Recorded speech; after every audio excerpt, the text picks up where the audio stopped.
ઓમ શ્રી ગણેશાય નમઃ. જય શ્રી કૃષ્ણ મિત્રો. આજે આપણે ગુરુવારની અત્યંત પાવન પવિત્ર કથા સાંભળીશું. મિત્રો, વિડીયો ગમે તો લાઈક કરજો, શેર કરજો અને આ ચેનલને કૃપા કરી સબસ્ક્રાઇબ જરૂર કરી દેજો. સગા વાલા મિત્રો સંબંધીઓને આ વિડીયો જરૂર મોકલજો, જેથી એ ભગવાનની પાવન કથા એમને પણ સાંભળવા મળે અને આપણને પુણ્ય ફળ મળે. સારા કામમાં ક્યારે પાછળ હટવું ન જોઈએ. તો મિત્રો, ચાલો આપણે શુભ પવિત્ર કથા સાંભળીશું. આજે ગુરુવારનો અત્યંત પાવન દિવસ છે. આ દિવસ પાલનહાર ભગવાન વિષ્ણુ અને કરુણામયી મા લક્ષ્મીનો વિશેષ કૃપાનો દિવસ માનવામાં આવે છે. કહેવાય છે કે જે મનુષ્ય ગુરુવારના દિવસે શાંત મન અને સાચી શ્રદ્ધાથી મા લક્ષ્મીની કથા સાંભળે છે, તેના જીવનના બધા જ કષ્ટ, દરિદ્રતા, ચિંતા, વારંવાર આવતી બાધાઓ ધીરે ધીરે સ્વયં સમાપ્ત થઈ જાય છે. આ કથા માત્ર શબ્દ નથી, આ એ આસ્થાની શક્તિ છે જે તૂટેલા ભાગ્યને પણ જોડી દે છે. આ એ વિશ્વાસનો જવાબ છે જે નિરાશ મનમાં પણ આશા જગાડી દે છે. જો તમારા જીવનમાં કામ બનતા બગડી જતા હોય, મહેનત પછી પણ ફળ ન મળતું હોય, ઘરમાં સુખ શાંતિ ન અટકતી હોય, તો આજની આ પાવન કથા તમારા માટે જ છે. હવે પોતાના મનને શાંત કરો, ભગવાન વિષ્ણુ અને મા લક્ષ્મીનું સ્મરણ કરો. શ્રદ્ધાની સાથે આ પાવન કથાને સાંભળવા માટે પોતાનું હૃદય ખોલી દો. પરંતુ દર્શક બંધુ, બૃહસ્પતિ વ્રતની આ પાવન કથાને આરંભ કરતા પહેલા એક અત્યંત ગંભીર અને આવશ્યક વાત જાણી લેવી ખૂબ જ જરૂરી છે. આપણા પ્રાચીન ધર્મ ગ્રંથમાં સ્પષ્ટ કહ્યું છે કે ગુરુવારના દિવસે સાંભળવામાં આવતી વિષ્ણુ ભગવાન અને મહાલક્ષ્મી અને બૃહસ્પતિ વ્રતની કથા જો વચ્ચે છોડી દેવામાં આવે તો માત્ર અધૂરું જ્ઞાન જ નથી આપતી, પરંતુ મનમાં શંકા, ભ્રમ અને અધૂરું સત્ય છોડી જાય છે. બૃહસ્પતિ વ્રત માત્ર વ્રત નથી, આ બુદ્ધિ, ધર્મ, ભાગ્ય અને સાચા માર્ગનું વ્રત છે. અને અધૂરી કથા બુદ્ધિને ભટકાવે છે, જેનાથી વ્યક્તિને અજાણતા ખોટા નિર્ણય અને ખોટી દિશામાં એ ચાલી જાય છે. એટલે તમને નમ્ર નિવેદન છે કે આજે બૃહસ્પતિ દેવ, ભગવાન વિષ્ણુ અને મા લક્ષ્મીની આ પાવન કથાને અંત સુધી જરૂર સાંભળજો. કારણ કે માત્ર આ એક વાર્તા નથી, પરંતુ જીવનનો અરીસો છે. આમાં તમે તમારા કર્મનું પરિણામ જોશો. બની શકે કે આ કથાનું કોઈ પણ એક વાક્ય, કોઈ એક પ્રસંગ તમારા રોકાયેલા ભાગ્યને ખોલી દે, તમારા મનના દ્વાર ખોલી દે, તમને દરિદ્રતા, કલેશ અને માનસિક અશાંતિમાંથી બહાર કાઢી લે. અને જો તમે સ્વયંને એક સાચા સનાતની માનો છો, તો એ તમારો પણ ધર્મ બને છે કે બૃહસ્પતિ વ્રતની આ દિવ્ય શિક્ષાને માત્ર પોતાના સુધી સીમિત ન રાખો, આને વધુમાં વધુ લોકો સુધી પહોંચાડો.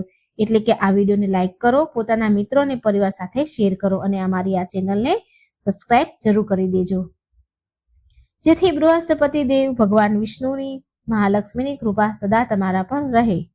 આવો શ્રદ્ધા, સંયમ અને વિશ્વાસની સાથે બૃહસ્પતિ વ્રતની આ પાવન કથાનો હવે આરંભ કરીએ. બહુ સમય પહેલાની વાત છે. એક ખૂબ જ પ્રતાપી રાજા હતા, જેમનું નામ હતું વિક્રમાદિત્ય. તેમનું રાજ્ય ખૂબ વિશાળ હતું. તેમની પ્રજા ખૂબ ખુશ હતી. રાજા વિક્રમાદિત્ય પોતાની ન્યાયપ્રિયતા અને દાનવીરતા માટે દૂર દૂર સુધી પ્રસિદ્ધ હતા. તેમના રાજ્યમાં ધન ધાન્યની કોઈ કમી ન હતી. રાજાના મહેલમાં દરેક પ્રકારના સુખ સુવિધા મોજૂદ હતી. તેમની પત્ની રાણી દેવ્યાની પણ ખૂબ જ ધાર્મિક અને સુશીલ હતી. બંને પતિ પત્ની મળીને રાજ્યનું પાલન પોષણ પોતાના સંતાનની જેમ કરતા હતા. પરંતુ કહેવાય છે ને કે માણસ પાસે બધું જ હોવા છતાં કોઈને કોઈ એક દુઃખ એવું હોય છે જે તેને અંદર ને અંદર કોતરી ખાય છે. રાજા વિક્રમાદિત્ય અને રાણી દેવ્યાનીના જીવનમાં પણ એક ખૂબ મોટો અભાવ હતો. તેમને કોઈ પુત્ર ન હતો. એવું ન હતું કે તેમને કોઈ સંતાન ન હતી. તેમના ઘરે એક પછી એક 5 પુત્રીનો જન્મ થયો હતો. 5 રાજકુમારીઓ ખૂબ જ સુંદર અને ગુણવાન પણ હતી. રાજા અને રાણી તેમને ખૂબ પ્રેમ પણ કરતા હતા. પરંતુ રાજાના મનમાં હંમેશા એક જ ચિંતા રહેતી હતી કે તેમના પછી આ વિશાળ રાજ્યને કોણ સંભાળશે, કોણ તેમનો વંશ આગળ વધારશે. રાજા વિક્રમાદિત્ય ઘણી વાર આ જ વિચારમાં ડૂબેલા રહેતા. જ્યારે પણ તેઓ પોતાના દરબારમાં બેસે તો તેમને પોતાના ખાલી સિંહાસનની ચિંતા સતાવા લાગતી. જ્યારે તેઓ મહેલમાં પોતાની દીકરીઓને રમતી જુએ તો તેમને ખુશી તો થતી, પણ સાથે જ મનમાં એક કસક પણ ઉઠતી હતી કે કાશ તેમને એક ભાઈ હોત જે તેમની રક્ષા કરી શકત અને આ રાજ્યનો ભાર ઉઠાવી શકત. રાણી દેવ્યાની રાજાની આ ઉદાસીને સારી રીતે સમજતી હતી. તે પણ ભગવાન વિષ્ણુની ખૂબ મોટી ભક્ત હતી. તે રાત દિવસ પૂજા પાઠ કરતી, દાન પુણ્ય કરતી, માત્ર એ જ કામના સાથે, એ જ ઈચ્છા સાથે કે તેમના ઘરે એક પુત્રનો જન્મ થાય. ધીરે ધીરે સમય વીત્યો. રાજા વિક્રમાદિત્યની ચિંતા હતાશમાં બદલી. તેમનું હવે રાજકાજમાં પણ મન ન લાગે. તેઓ ઘણીવાર એકલા પોતાના કક્ષમાં બેસતા અથવા તો શિકારના બહાને જંગલમાં ચાલ્યા જતા, જેથી પોતાના મનની શાંતિ શોધી શકે. પ્રજા પણ રાજાના દુઃખથી દુઃખી હતી. દરેક પ્રજા, દરેક વ્યક્તિ રાજ્યની એ જ પ્રાર્થના કરતું હતું કે રાજાને એક વારસદાર મળી જાય. ઘણીવાર રાજાએ મોટા મોટા ઋષિઓ અને મુનિઓને બોલાવીને યજ્ઞ અનુષ્ઠાન પણ કર્યા, પરંતુ તેનું કોઈ ફળ ન મળ્યું. જાણે ભાગ્યએ તેમનાથી મોઢું જ ફેરવી લીધું હોય. એક દિવસ રાજા વિક્રમાદિત્ય પોતાના કક્ષમાં ખૂબ જ ઉદાસ હતા. રાણી દેવ્યાની તેમની પાસે આવી, ખૂબ સ્નેહથી તેના ખભા પર હાથ મૂક્યો અને બોલી, મહારાજ, તમે આ રીતે નિરાશ કેમ થાવ છો? ઈશ્વરના ઘરે દેર છે, અંધેર નહીં. આપણે આપણી ભક્તિ પર પૂરો ભરોસો રાખવો જોઈએ. ભગવાન વિષ્ણુ આપણી પોકાર જરૂર સાંભળશે. રાજાએ ઊંડો શ્વાસ લીધો અને બોલ્યા, રાણી, હું પણ એ જ ઈચ્છું છું કે મારો વિશ્વાસ જળવાઈ રહે, પરંતુ હવે મારી ઉંમર ઢળી રહી છે. જો મને સમય રહેતા પુત્ર નહીં મળે તો મારા ગયા પછી આ રાજ્યનું શું થશે? મારી પુત્રીઓનું શું થશે? આ ચિંતા મને સુવા નથી દેતી. એ જ રાત્રે રાજા વિક્રમાદિત્યને સપનામાં એક દિવ્ય વાણી સંભળાઈ. સપનામાં એમણે જોયું કે એક ખૂબ જ તેજસ્વી સાધુ તેમને કહી રહ્યા છે, રાજન, તું તારા પૂર્વજન્મના કર્મના કારણે પુત્ર સુખથી વંચિત છે, પરંતુ ભગવાન વિષ્ણુ ખૂબ જ દયાળુ છે. જો તું સાચા મનથી તેમના શરણે જઈશ તો તારી મનોકામના અવશ્ય પૂર્ણ થશે. સાધુએ આગળ કહ્યું, તારા ભાગ્યમાં પુત્ર સુખ છે, પરંતુ તે એક વિશેષ વિધિથી જ પ્રાપ્ત થશે. તારે તારી પ્રજામાંથી કોઈ એક એવી વ્યક્તિને શોધવી પડશે જે ભગવાન વિષ્ણુનો પરમ ભક્ત હોય, ભલે તે કોઈ પણ કુળ કે જાતિનો કેમ ન હોય. તેના પુણ્યના પ્રતાપથી જ તને પુત્ર રત્નની પ્રાપ્તિ થશે. સવારે જ્યારે રાજાની આંખ ખુલી, એમનું સપનું એકદમ સાચું લાગ્યું. તેમના મનમાં એક નવી આશાનું કિરણ જાગ્યું. તેમણે તરત રાણી દેવ્યાનીને પોતાના સ્વપ્નની વાત કહી. રાણી આ સાંભળી ખૂબ ખુશ થઈ. મહારાજ, આ અવશ્ય જ ભગવાનનો સંકેત છે. આપણે તે ભક્તને શોધવો જોઈએ. રાજાએ તે જ દિવસે પોતાના રાજ્યના જ્યોતિષોને અને વિદ્વાનોને બોલાવ્યા, સલાહ લીધી. વિદ્વાનોએ પણ રાજાની વાતનું સમર્થન કર્યું અને કહ્યું, રાજન, ક્યારેક ક્યારેક ભગવાન પોતાની લીલા દેખાડવા માટે આપણને વિચિત્ર રસ્તાઓ બતાવે છે. રાજાએ નિર્ણય કર્યો કે તે હવે ચૂપ નહીં બેસે. તેમણે પોતાના ગુપ્તચરોને રાજ્યની ચારેય દિશામાં મોકલ્યા અને આદેશ આપ્યો, તપાસ કરો કે રાજ્યમાં એવી કઈ વ્યક્તિ છે જે ભગવાન વિષ્ણુની સૌથી કઠિન ભક્ત છે અને જેના આચરણમાં સાક્ષાત ધર્મ વસે છે. ઘણા દિવસો સુધી ગુપ્તચરો આમ તેમ ભટકતા રહ્યા. અંતે તેમને એક ખૂબ જ સાધારણ વસ્તીમાં એક વૈશ્ય વેપારી પરિવાર વિશે ખબર પડી, પરંતુ આ કોઈ સામાન્ય વેપારી ન હતો. ખબર મળી કે તે વેપારીની એક દીકરી છે જે ભગવાન વિષ્ણુની અનન્ય ભક્ત છે, અને તે બીજું કોઈ નહીં પરંતુ એક વેશ્યાનું જીવન જીવવા માટે મજબૂર એક મહિલા હતી, પરંતુ તેનું મન ગંગા જેવું પવિત્ર હતું. આ વાત જ્યારે રાજાના કાન સુધી પહોંચી તો તેઓ ચોંકી ગયા. એમણે વિચાર્યું કે એક વેશ્યા ને ભગવાનની આટલી મોટી ભક્ત, આ કેવી રીતે સંભવ છે? સમાજ જેને સારી નજરથી નથી જોતી ત્યાં ભક્તિનું આવું રૂપ! રાજાના મનમાં દંડ ચાલવા લાગ્યું. શું તેમણે ત્યાં જવું જોઈએ? શું એક રાજાને ત્યાં જવું શોભે? પરંતુ પુત્ર પ્રાપ્તિની ચાહત અને સપનામાં મળેલા આદેશ વિશે રાજાને એ સપનાએ વિવશ કરી દીધું. રાજાએ વિચાર્યું કે ભગવાન તો ભાવનાના ભૂખ્યા હોય છે. તેઓ એ નથી જોતા કે ભક્ત મહેલમાં રહે છે કે ઝૂંપડીમાં. રાજા વિક્રમાદિત્યએ વેશ બદલ્યો જેથી તેમને કોઈ ઓળખી ન શકે, અને તેઓ તે વસ્તી તરફ નીકળ્યા. સાંજનો સમય હતો. જ્યારે તેઓ તે ઘરની પાસે પહોંચ્યા તો તેમને અંદરથી ઘંટડીનો મધુર અવાજ અને ભગવાન વિષ્ણુની આરતીના સ્વર સંભળાયા. રાજા ત્યાં જ દ્વાર પર થંભી ગયા. આટલો મધુર અને ભાવપૂર્ણ અવાજ તેમણે પહેલા ક્યારેય નહોતો સાંભળ્યો. એવું લાગી રહ્યું હતું જાણે સાક્ષાત સરસ્વતી ત્યાં બિરાજમાન હોય. રાજાએ ત્યાં બહાર ઊભા રહીને પૂરી આરતી સાંભળી. આરતી સમાપ્ત થયા પછી રાજાએ દરવાજો ખખડાવ્યો. દરવાજો ખુલ્યો અને સામે એક સૌમ્ય અને તેજવાન કન્યા ઊભી હતી. તેના ચહેરા પર એક અલગ જ આભા હતી. તેણે રાજાને સાધારણ વેશભૂષામાં જોઈને મોટા આદરથી પ્રણામ કર્યા. સાધારણ વેશભૂષામાં હતા તો પણ એને આદર સન્માનથી પ્રણામ કર્યાને પૂછ્યું, કહો ભદ્ર પુરુષ, તમે કોણ છો અને હું તમારી શું સેવા કરી શકું છું? રાજા તેની વિનમ્રતા જોઈને મોહિત થઈ ગયા.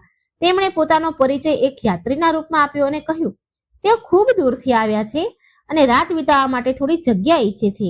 તે કન્યાએ, જેનું નામ સુશીલા હતું, તેમને સન્માન અને આદર સાથે બોલાવ્યા. ઘરની અંદરનું વાતાવરણ ખૂબ પવિત્ર હતું. દરેક તરફ ભગવાન વિષ્ણુની મૂર્તિ અને ચિત્ર લાગેલા હતા, બધી જ જગ્યા પર. રાજાએ જોયું કે સુશીલાએ પોતાના ઘરને કોઈ મંદિરથી ઓછું નથી સજાવ્યું. રાજાએ વાતમાં સુશીલાને પૂછ્યું, દીકરી, તું આટલી નાની ઉંમરમાં ભગવાનની આટલી ભક્તિ કેવી રીતે કરે છે? સુશીલા હસતા હસતા બોલી, આ જીવનનો તો પ્રભુનું જ આપેલું છે. આ જીવન તો પ્રભુનું જ આપેલું છે. સુખ હોય કે દુઃખ, બધું એમની જ દેન છે. હું તો બસ તેમનું નામ લઈને મારું જીવન કાપી રહી છું. રાજાને સુશીલાની વાતમાં એક ઊંડું જ્ઞાન અને વૈરાગ્ય દેખાયું. રાજા સમજી ગયા કે આ જ એ ભક્ત છે જેના વિશે સપનામાં સંકેત મળ્યો હતો મને. પરંતુ રાજાના મનમાં હજુ પણ એક સંશય હતો. તેમણે વિચાર્યું કે આની પરીક્ષા લઈશ, જોઈશ કે આની ભક્તિ કેટલી સાચી છે. રાજાએ ત્યાં ઘણા દિવસો વિતાવવાનો નિર્ણય કર્યો. આ દિવસોમાં રાજાએ જોયું કે સુશીલાનું જીવન કેટલું કઠિન હતું, છતાં પણ તેના મુખ પર ક્યારેય ચિંતા ન હતી, એક સિકંજ પણ દેખાતી ન હતી. તે દિવસભર કામ કરતી અને જે પણ સમય મળતો ભગવાનના ભજનમાં લાગી રહેતી. એક દિવસ મોકો જોઈને રાજાએ સુશીલાને કહ્યું, દીકરી, હું તારી પાસે કંઈક માંગવા ઈચ્છું છું. સુશીલા બોલી, માંગો. મારી પાસે જે પણ છે હું તમારી સેવામાં હાજર કરી દઈશ. ત્યારે રાજાએ પોતાના અસલ સ્વરૂપમાં આવવાનો નિર્ણય લીધો. તેમણે પોતાના ઉપરથી સાધારણ વસ્ત્ર હટાવ્યા અને રાજાના વેશમાં એ આવી ગયા. સુશીલા રાજાને પોતાની સામે જોઈને ગભરાઈ ગઈ અને તેના ચરણોમાં પડી ગઈ. રાજાએ તેને ઉઠાવી અને કહ્યું, ડર નહીં દીકરી, હું તારી ભક્તિથી બહુ પ્રસન્ન છું. હું નિસંતાન છું અને મને એક પુત્રની કામના છે. મને સપનામાં આદેશ મળ્યો હતો કે તારી ભક્તિના પ્રભાવથી જ મારો વંશ આગળ વધી શકે છે. રાજાની વાત સાંભળીને સુશીલાની આંખોમાં આંસુ આવી ગયા. તેણે હાથ જોડીને કહ્યું, મહારાજ, હું તો એક તુચ્છ દાસી છું. મારામાં એવું શું સામર્થ્ય હોઈ શકે? પરંતુ જો મારા પુણ્યથી તમારા ઘરમાં ખુશીઓ આવી શકતી હોય તો હું મારું સર્વ અર્પણ કરવા તૈયાર છું. સર્વસ્વ તમે કોઈ અર્પણ કરવા તૈયાર છું. રાજાએ ત્યારે સુશીલાની સામે એક પ્રસ્તાવ રાખ્યો જે સમાજના નિયમોની વિરુદ્ધ લાગી શકતો હતો, પરંતુ તે સમયે ધર્મ અને ઈશ્વરની આજ્ઞા જ સર્વોપરી હતી. રાજાએ કહ્યું કે તારે મારી સાથે મહેલમાં ચાલવું પડશે અને વિધિ વિધાનથી પૂજા કરવી પડશે. રાજા વિક્રમાદિત્યનો પ્રસ્તાવ સાંભળીને સુશીલા એક પળ માટે તો સ્તબ્ધ થઈ ગઈ. તેના માટે આ કોઈ ચમત્કારથી ઓછું ન હતું, પરંતુ સાથે જ તેના મનમાં સમાજનો ડર પણ બેસી ગયો હતો. તે જાણતી હતી કે તે જે સમાજ અને જે પરિવેશમાં આવે છે તેને રાજમહેલમાં ક્યારે સન્માનથી નજરથી નહીં જોવામાં આવે. તેણે કાંપતા ધ્રુજતા સ્વરે કહ્યું, મહારાજ, તમારી આજ્ઞા મારા માટે શિરોધાર્ય છે, સર માથા પર છે, પરંતુ શું તમે વિચાર્યું છે કે દુનિયા શું કહેશે? એક રાજા અને એક એવી સ્ત્રીનો સાથ જેને સમાજ હંમેશા ધિક્કાર કરે છે, શું આ તમારા કુળ અને રાજ્યની મર્યાદાની વિરુદ્ધ નહીં હોય? મને ડર છે કે ક્યાંક મારા કારણે તમારા માન સન્માન પર આંચ ન આવે. રાજા વિક્રમાદિત્યએ ખૂબ જ ગંભીરતાથી જવાબ આપ્યો, સુશીલા, માન અને અપમાન તો મનુષ્યના બનાવેલા શબ્દ છે. ઈશ્વરની નજરમાં માત્ર પવિત્રતા મહત્વની છે. મેં તારી અંદર જે ભક્તિનો પ્રકાશ જોયો છે તે મોટા મોટા ઋષિઓમાં પણ દુર્લભ છે. જ્યારે ભગવાન વિષ્ણુએ સ્વયં મને સપનામાં આ માર્ગ બતાવ્યો છે તો મને સમાજની કોઈ ચિંતા નથી. મારા માટે મારો ધર્મ અને મારું કર્તવ્ય સૌથી ઉપર છે અને મારું કર્તવ્ય કહે છે કે મારે પોતાના રાજ્યને વારસ આપવા માટે ઈશ્વરના આદેશનું પાલન કરવું જોઈએ. તું નિસંકોચ મારી સાથે ચાલ. રાજાના વચનોમાં એટલો દ્રઢ વિશ્વાસ જોઈને સુશીલાનો સંકોચ થોડો ઓછો થયો. તેણે પોતાની નાની પોટલી બાંધી, જેમાં તેના ભગવાન વિષ્ણુની એક નાની પિત્તળની મૂર્તિ અને પૂજાની થોડી સામગ્રી હતી. તેણે પોતાના ઘરની ચોખટને પ્રણામ કર્યા, જ્યાં તેણે પોતાના જીવનના આટલા વર્ષ વિતાવ્યા હતા. તેની આંખોમાં આંસુ હતા, પરંતુ આ આંસુ દુઃખના નહીં, પણ એક નવી અને અજાણી સફરની શરૂઆતના હતા. રાજા તેને પોતાની સાથે લઈને મહેલ તરફ ચાલી નીકળ્યા. રસ્તામાં રાજા અને સુશીલા વચ્ચે કોઈ વાત ન થઈ. રથના પૈડાના અવાજ સિવાય ચારે તરફ સન્નાટો હતો. જેમ જેમ રથ રાજમહેલની નજીક પહોંચી રહ્યો હતો, સુશીલાના દિલના ધબકારા વધી રહ્યા હતા. તેણે ક્યારે સપનામાં પણ નહોતું વિચાર્યું કે તે રાજમહેલમાં પગ મૂકશે, જેને તે હંમેશા દૂરથી જ જોયા કરતી હતી. મહેલના વિશાળ દ્વાર ખુલ્યા અને રથ અંદર પ્રવેશ કરી ગયો. પહેરેદારોએ રાજાને ઝૂકીને પ્રણામ કર્યા, પરંતુ તેમની નજર રથમાં બેઠેલી તે સાધારણ સ્ત્રી પર ટકી ગઈ. બધાના મનમાં સવાલ હતો કે આખરે મહારાજની સાથે આ કોણ છે? રાજા સીધા રથમાંથી ઉતર્યા અને સુશીલાને પણ આદર સાથે નીચે ઉતરવાનો સંકેત આપ્યો. સુશીલાએ જેવો મહેલની ધરતી પર પગ મૂક્યો, તેને લાગ્યું જાણે તે કોઈ બીજી દુનિયામાં આવી ગઈ હોય. દરેક તરફ રોશની, સજાવટ, સુગંધિત વાતાવરણ. રાજા તેને લઈને સીધા રાણી દેવયાનીના કક્ષ તરફ ગયા. રાણી દેવયાની તે સમયે પોતાની પૂજા સમાપ્ત કરીને હજી ઊભી જ થઈ હતી. દાસીએ આવીને સૂચના આપી કે મહારાજ પધાર્યા છે અને તેમની સાથે કોઈ અતિથિ પણ છે. રાણીએ ઉત્સુકતાથી દ્વાર તરફ જોયું. જ્યારે રાજા વિક્રમાદિત્ય સુશીલા સાથે કક્ષમાં દાખલ થયા તો રાણી દેવયાની તેમને જોઈને આશ્ચર્યચકિત રહી ગઈ. તેમણે સુશીલાને ઉપરથી નીચે સુધી જોઈ. સાધારણ સુતરાઉ સાડી, માથા પર મોટો ચાંદલો અને હાથમાં એક પોટલી. રાણીને એ સમજતા વાર ન લાગી કે આ સ્ત્રી કોઈ રાજઘરાની નથી. છતાં પણ રાણીએ પોતાના સંસ્કારોનું પાલન કરતા હાથ જોડીને તેમનું સ્વાગત કર્યું. રાજાએ રાણીના ચહેરાના ભાવ વાંચી લીધા હતા. તેમણે રાણીની પાસે જઈને કહ્યું, મહારાણી, હું જાણું છું કે તમારા મનમાં અનેક પ્રશ્ન ઊભા થયા છે. રાણી દેવયાનીએ ધીમા સ્વરે પૂછ્યું, મહારાજ, આ દેવી કોણ છે અને તમે એમને આ રીતે મહેલની અંદર કેમ લાવ્યા? શું કોઈ વિશેષ પ્રયોજન છે? રાજાએ એક ઊંડો શ્વાસ લીધો અને બધી વાત રાણીને સાચે સાચી જણાવી દીધી. તેમણે પોતાના સ્વપ્ન વિશે જણાવ્યું, સાધુની ભવિષ્યવાણી વિશે જણાવ્યું અને કેવી રીતે તેમણે સુશીલાની શોધ કરી એ બધું વિસ્તારથી સંભળાવ્યું. રાજાએ અંતમાં જે કહ્યું તેને રાણીના પગ નીચેથી તેથી જમીન સરકી ગઈ. રાજાએ કહ્યું, દેવી, સાધુના કહ્યા મુજબ અને ઈશ્વરની ઈચ્છાને પૂર્ણ કરવા માટે મેં નિર્ણય લીધો છે કે હું સુશીલાને મારી પત્નીના રૂપમાં સ્વીકાર કરીશ. આના જ ગર્ભથી આપણા રાજ્યનો વારસ જન્મ લેશે. આ સાંભળતા જ રાણી દેવયાની ધડામ દઈને ત્યાં રાખેલા આસન પર બેસી ગઈ. તેમની આંખોમાંથી આંસુ વહેવા લાગ્યા. એક પત્ની માટે એ સાંભળવું કે તેનો પતિ બીજા લગ્ન કરવા જઈ રહ્યો છે, તે પણ એક એવી સ્ત્રી સાથે જેનું કુળ અને ગોત્ર અજ્ઞાત છે, ખૂબ મોટો આઘાત હતો. રાણીએ રડતા કહ્યું, મહારાજ, શું સંતાન પ્રાપ્તિનો આ એકમાત્ર ઉપાય બચ્યો હતો? શું મારી તપસ્યામાં કોઈ કમી રહી ગઈ હતી જે તમારે આ પગલું ભરવું પડી રહ્યું છે? અને પછી સમાજમાં શું કહેશો તમે? પ્રજા શું કહેશે કે તેમના રાજાએ એક વેશ્યાની દીકરી સાથે લગ્ન કર્યા? કક્ષમાં તણાવ ખૂબ વધી ગયો હતો. સુશીલા આ બધું જ જોઈ રહી હતી અને તેને ખૂબ આત્મગ્લાનિ તેને થઈ રહી હતી. તે આગળ વધી અને રાણી દેવયાનીના ચરણોમાં પડી ગઈ. તેને રાણીના પગ પકડી લીધા અને રડતા રડતા બોલી, મહારાણી, મને ક્ષમા કરી દો. હું તમારી અને મહારાજની વચ્ચે દિવાલ બનવા નથી આવી. હું તો માત્ર પ્રભુની દાસી છું. જો મારી ઉપસ્થિતિથી તમને થોડું પણ કષ્ટ છે તો હું અત્યારે જ આ જ ક્ષણે અહીંથી ચાલી જઈશ. હું નથી ઈચ્છતી કે મારા લીધે તમારા સુખી જીવનમાં કોઈ ઝેર ઘોળાય. સુશીલાનું આ સમર્પણ અને તેની વિનમ્રતા જોઈને રાણી દેવયાનીનું દિલ પીગળી ગયું. તેમણે સુશીલાને ઉઠાવીને પોતાના ગળે લગાવી લીધી. રાણીએ મહેસૂસ કર્યું કે આ સ્ત્રીના સ્પર્શમાં એક અજીબ પવિત્રતા છે. રાણીએ પોતાના આંસુ લૂછ્યા અને કહ્યું, નહીં બહેન, આમાં તારો કોઈ દોષ નથી. જો ભગવાન વિષ્ણુની આ જ ઈચ્છા છે તો આપણે મનુષ્ય કોણ છીએ તેને ટાળવા વાળા? હું પણ ઈચ્છું છું કે આ રાજ્યને એક વારસદાર મળે, ભલે તે કોઈના પણ માધ્યમથી આવે. રાણીએ રાજા તરફ જોયું અને પોતાની મુખ સંમતિ આપી.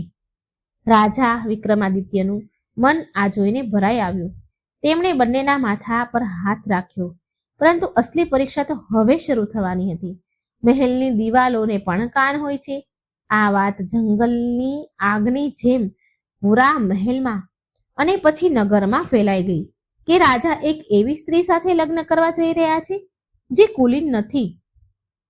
રાજ્યના મહામંત્રી અને રાજપુરોહિત તરત રાજા પાસે દોડી આવ્યા.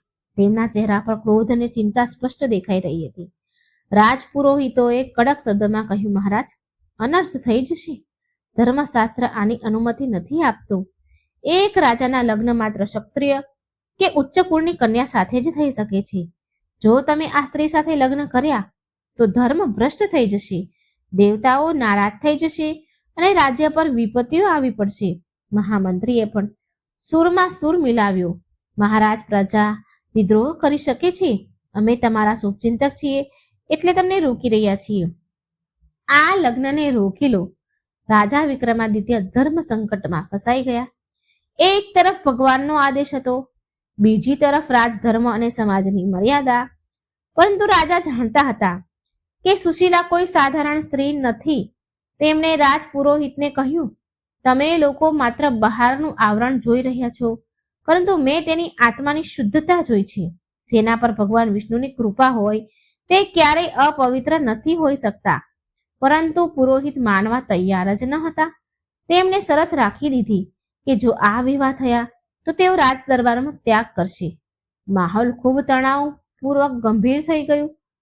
ત્યારે જ સુશીલાએ આગળ વધીને કંઈક એવું કહ્યું જેને બધાની બોલતી બંધ કરી દીધી. સુશીલાએ કહ્યું, હે વિદ્વાન બ્રાહ્મણો, તમે શાસ્ત્રના જ્ઞાતા છો. શું શાસ્ત્ર એ નથી કહેતા કે ભક્તિથી વધીને કોઈ જાતિ નથી હોતી? શું સબરીના એઠાબોર ભગવાન રામે નહોતા ખાધા? જો ભગવાન ભેદ નથી કરતા તો આપણે કોણ હોઈએ ભેદ કરવા વાળા? છતાં પણ જો તમે મારી પવિત્રતા પર સંદેહ કરો છો તો હું અગ્નિ પરીક્ષા આપવા તૈયાર છું.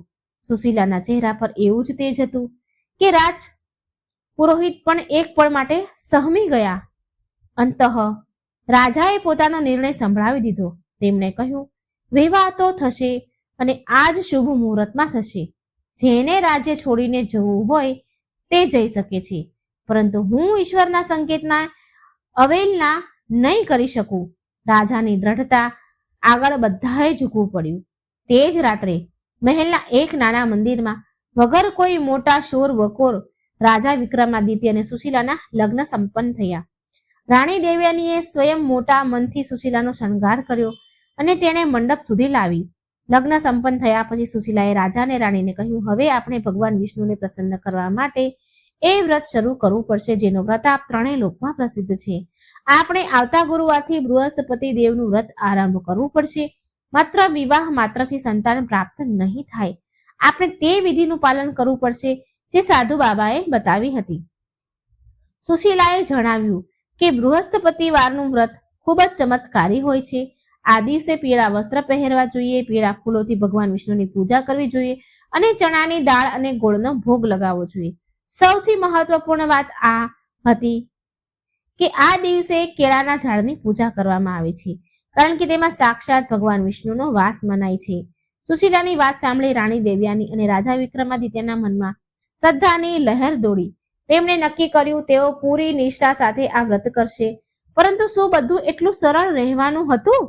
વિવાહ તો થઈ ગયા, પરંતુ મહેલની અંદર અને બહાર હજુ પણ ષડયંત્ર રચાઈ રહ્યા હતા. અમુક ઈર્ષાળુ દાસીઓ અને મંત્રી સુશીલાને નીચું દેખાડવાનો મોકો શોધી રહ્યા હતા.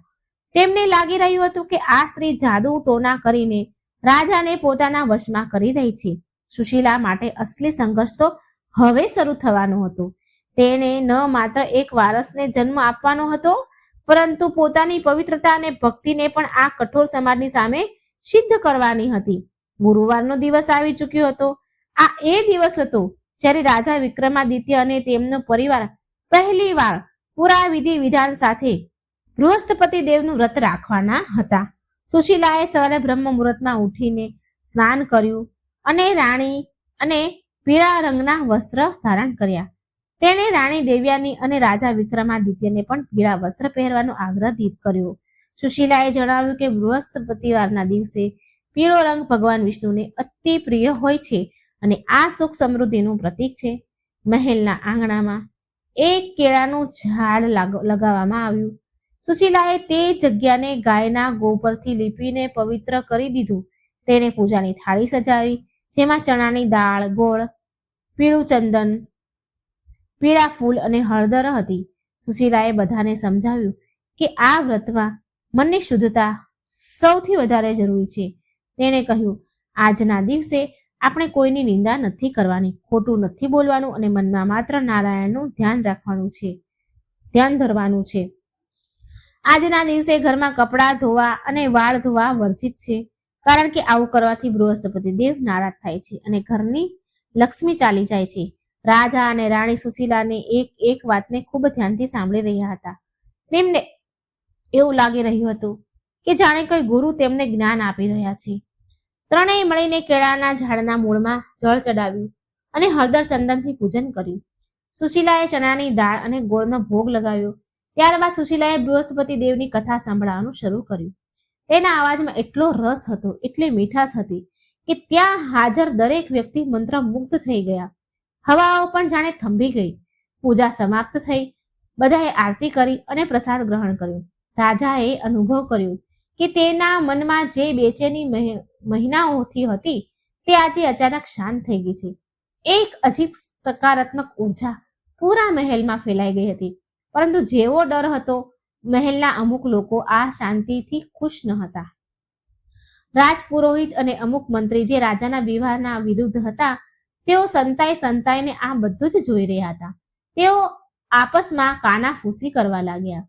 એક મંત્રીએ કહ્યું, જુઓ જુઓ, કેવી રીતે આ સાધારણ સ્ત્રીએ આપણા રાજા અને રાણીને પોતાના વશમાં કર્યા છે. હવે તો મહેલમાં એ જ થાય છે જે આ કહે છે. જો આવું જ ચાલતું રહેશે ને તો જલ્દી જ રાજકાજમાં પણ આનો દાખલ થઈ જશે. આપણે કંઈક કરવું પડશે. તે લોકોએ એક ષડયંત્ર રચ્યું. તેમણે વિચાર્યું કે જો અમે કોઈ રીતે આ વ્રતને ખંડિત કરી દઈએ કે કંઈક એવું કરીએ જેથી રાજાનો વિશ્વાસ આના પરથી ઉઠી જાય તો અમારું કામ થઈ જશે. આવતા ગુરુવારે જ્યારે પૂજાની તૈયારી થઈ રહી હતી તો એક દાસી જેને તે મંત્રીઓએ પૈસા આપીને પોતાની તરફ કરી લીધી હતી, ધીરેથી રસોડામાં ગઈ. પૂજા માટે જે ભોગ બની રહ્યો હતો તેણે તેમાં જાણી જોઈને મીઠું નાખી દીધું. બૃહસ્પતિ વ્રતના ભોજનમાં મીઠાનો ત્યાગ કરવાનો હોય છે અને જો કોઈ ભૂલથી પણ મીઠું ખાઈ લે તો વ્રત તૂટી જાય છે. તે દાસી પોતાનું કામ કરીને ત્યાંથી ખસી ગઈ. પૂજાનો સમય થયો, ભોગ લગાવવામાં આવ્યો. જ્યારે પ્રસાદ વહેંચવાનો વારો આવ્યો તો સૌથી પહેલા રાજા વિક્રમાદિત્યએ હાથ લંબાવ્યો. જેવા રાજા તે પ્રસાદને મોઢામાં મૂકવા જઈ રહ્યા હતા ત્યારે અચાનક એક ચમત્કાર થયો. મહેલના બહાર બંધાયેલા ઘોડા જોર જોરથી હણહણવા લાગ્યા અને એક તેજ આંધીનો ઝટકો આવ્યો, જેનાથી પૂજાની થાળી હલી ગઈ અને રાજાના હાથમાંથી પ્રસાદ છૂટીને જમીન પર પડી ગયો. બધા લોકો ગભરાઈ ગયા. રાજાએ આને અપશુકન માન્યું. સુશીલા તરત સમજી ગઈ કે કંઈક તો ગડબડ છે. તેણે પડેલી દાળને ઉઠાવી અને તેને કીડીઓ પાસે મૂકી દીધી. ત્યારે તેણે જોયું કે કીડીઓ તે દાળને નથી ખાઈ રહી, પરંતુ તેનાથી દૂર ભાગી રહી છે. સુશીલાએ ધ્યાનથી તે પ્રસાદને જોયો અને તેને સૂંઘ્યો. તેણે રાજાને કહ્યું, મહારાજ, રોકાઈ જાઓ. આ પ્રસાદમાં મીઠું મળેલું છે. આ પ્રસાદ અશુદ્ધ છે. ભગવાને સ્વયં તમને અપવિત્ર ભોજન કરવાથી રોકી લીધા છે. રાજાનો ચહેરો ગુસ્સાથી લાલ થઈ ગયો. તેમણે તરત રસોઈયાઓને બોલાવ્યા.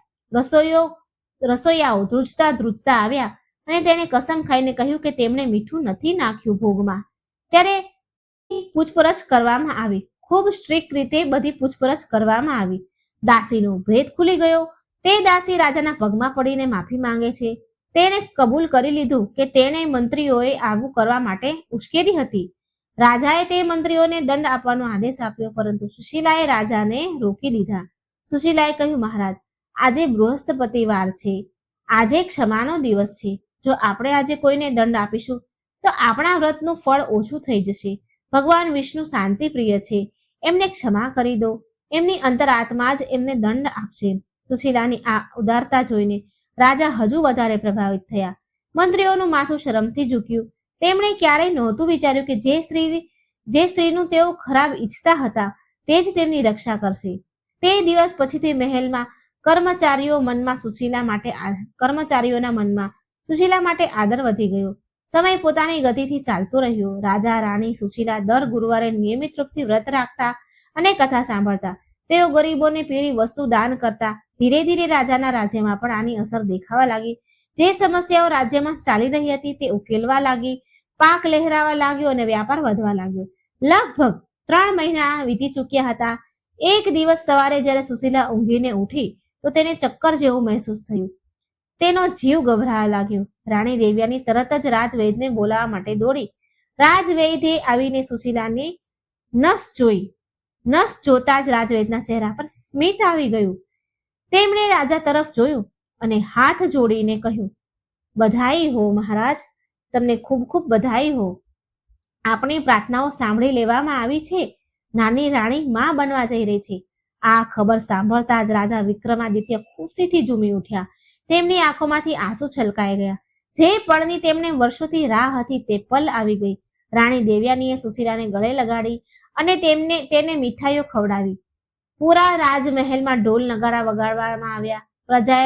પ્રજાને જ્યારે ખબર પડી કે તેમના રાજાના ઘરે વારસ આવવાનો છે તો પૂરા નગરમાં ઘીના દીવા પ્રગટાવવામાં આવ્યા. એવું લાગી રહ્યું હતું જાણે દિવાળી આવી. સુશીલાએ મનોમન ભગવાન વિષ્ણુને ધન્યવાદ આપ્યો. તેણે કહ્યું, હે પ્રભુ, આ બધું જ તમારી કૃપા છે. મારી લાજ રાખજો. પરંતુ ખુશીઓના આ મહેલમાં એક નવી મુસીબત દસ્તક દેવાની હતી. રાજાની 5 દીકરીઓ જે અત્યાર સુધી ચૂપ હતી તેમને આ વાત પસંદ ન આવી. તેમની દાસીઓએ તેમના કાન ભરવાનું શરૂ કરી દીધું. દાસીઓએ તેમને કહ્યું, રાજકુમારીઓ, અત્યાર સુધી તો તમે જ તમારા પિતાની લાડલી હતી, પરંતુ જો દીકરો થઈ ગયો તો રાજાનો બધો પ્રેમ અને આ બધું રાજ્ય તે દીકરાને મળી જશે. તમારું તો કોઈ માન નહીં રહે. તમે લોકો તો બસ મહેમાન બનીને રહી જશો. વિશેષ કરીને સૌથી મોટી રાજકુમારી, જેનું નામ મૃણાલિની હતું, તેના મનમાં ઈર્ષ્યાનું બીજ વાવી દેવામાં આવ્યું. તેણે પોતાની બહેનોને ભડકાવાનું શરૂ કરી દીધું. મૃણાલિનીએ વિચાર્યું કે જો સાવકી માનો દીકરો થયો તો અમારું ભવિષ્ય અંધકારમાં ચાલ્યું જશે. આપણે કંઈક કરવું પડશે. અહીં મહેલમાં ખુશીઓ મનાવવામાં આવી રહી હતી અને ત્યાં રાજકુમારીઓના કક્ષમાં એક ખતરનાક સાજિશ રચાઈ રહી હતી. ગર્ભાવસ્થા દરમિયાન સુશીલાનું ખૂબ ધ્યાન રાખવામાં આવી રહ્યું હતું. રાણી દેવ્યાની તેને એક પળ માટે પણ એકલી નહોતી છોડતી. રાજા પણ પોતાનો વધારે ને વધારે સમય સુશીલા પાસે વિતાવતા. તેઓ તેને ધર્મગ્રંથ વાંચીને સંભળાવતા. પરંતુ એક રાત્રે જ્યારે સુશીલા પોતાના કક્ષમાં સૂતી હતી, તેને લાગ્યું કે કોઈ પડછાયાની જેમ તેની બારી પાસે ઊભું છે. કોઈનો પડછાયો બારીમાં પડ્યો. તેને ડરતા ડરતા પૂછ્યું, કોણ છે ત્યાં? પરંતુ કોઈ જવાબ ન મળ્યો. સુશીલાને લાગ્યું કે કદાચ તેનો વહેમ છે, પરંતુ આ વહેમ નહોતો. આવનારો સમય સુશીલા અને તેના આવનાર બાળક માટે ખૂબ કઠણ હોવાનો હતો. શું ભગવાન વિષ્ણુ પોતાના ભક્તની રક્ષા કરશે? શું સુશીલા સુરક્ષિત રૂપથી બાળકને જન્મ આપી શકશે, જે આ રાજ્યનું ભવિષ્ય બદલવાનો છે? કે પછી મહેલની સાજિશો જીતી જશે? કહાની હવે એક ખૂબ જ નાજુક વળાંક પર આવી ઊભી હતી. સુશીલાએ તે રાત્રે બારી પર જે પડછાયો જોયો હતો તેને કોઈ વહેમ લાગી રહ્યો હતો, પરંતુ તેનું મન અંદરથી આશંકિત હતું. બીજી સવારે જ્યારે તે ઊંઘીને ઉઠી તો તેણે આ વાત કોઈને ન જણાવી, કારણ કે તે નહોતી ઈચ્છતી કે તેના લીધે મહેલમાં કોઈ તણાવ પેદા થાય. રાજા અને રાણી પરેશાન થાય. રાણી દેવ્યાની સુશીલાનું ખૂબ ધ્યાન રાખી રહી હતી. સુશીલા માટે અલગ અલગ પ્રકારના પૌષ્ટિક વ્યંજન બનાવવામાં આવતા અને સમય સમય પર રાજવૈદ્ય તેની તપાસ કરતા. આ બધું જોઈને રાજાની 5 પુત્રીઓની છાતી પર સાપ ચાલી રહ્યા હતા. મહેલના એક ખૂણામાં, જ્યાં સામાન્ય રીતે કોઈ આવતું જતું ન હતું, 5 રાજકુમારીઓ ભેગી થઈ જતી. ત્યાં સૌથી મોટી રાજકુમારી મૃણાલિની, એના ચહેરા પર ખૂબ ગુસ્સો રહેતો. ગુસ્સાથી લાલ હતો એનો ચહેરો. તેને પોતાની બહેનોને સંબોધીને કહ્યું, શું તમે બધા જોઈ રહ્યા છો કે મહેલમાં શું થઈ રહ્યું છે? તમે બધા જોઈ રહ્યા છો ને? કાલ સુધી આપણે આ મહેલની રોનક હતા અને આજે પેલી 2 કોડીની ઓરત આગળ પાછળ બધા ફરી રહ્યા છે. પિતાજી તો આપણને ભૂલી જ ગયા. જો તે સુશીલાએ છોકરાને જન્મ આપી દીધો, સમજી લ્યો કે આપણું અસ્તિત્વ જ મટી જશે. આપણે દાસી બનીને રહેવું પડશે. મૃણાલિની વાતોએ બાકી બહેનોને મનમાં પણ આગ લગાવી દીધી. ત્રીજી રાજકુમારે કહ્યું, દીદી, તમે સાચું કહી રહ્યા છો, આપણે કંઈક કરવું પડશે. પરંતુ પિતાજીએ સુશીલાના કક્ષની બહાર કડક પહેરા લગાવ્યા છે. આપણે ત્યાં કઈ રીતે જઈશું? ત્યાં જઈ પણ નથી શકતા. મૃણાલિનીએ કહ્યું, એક કુટિલ મુસ્કાન સાથે કહ્યું, આપણે ત્યાં જવાની જરૂર નથી.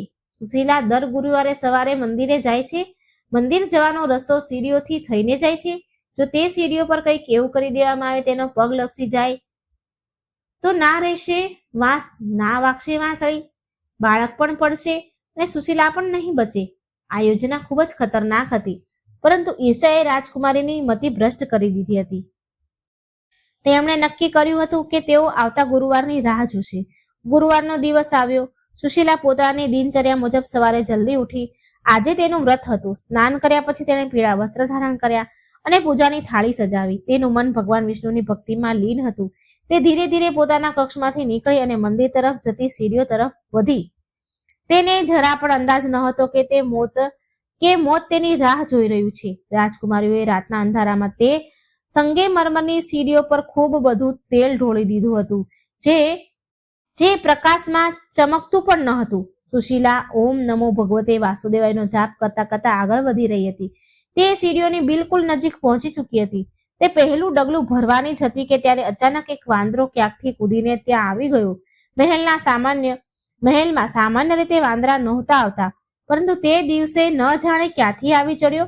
વાંદરાએ સુશીલાના હાથમાંથી પૂજાની થાળીમાં રાખેલું એક કેળું ઝપટી લીધું અને તે જ તેલવાળી સીડી પર કૂદી ગયો.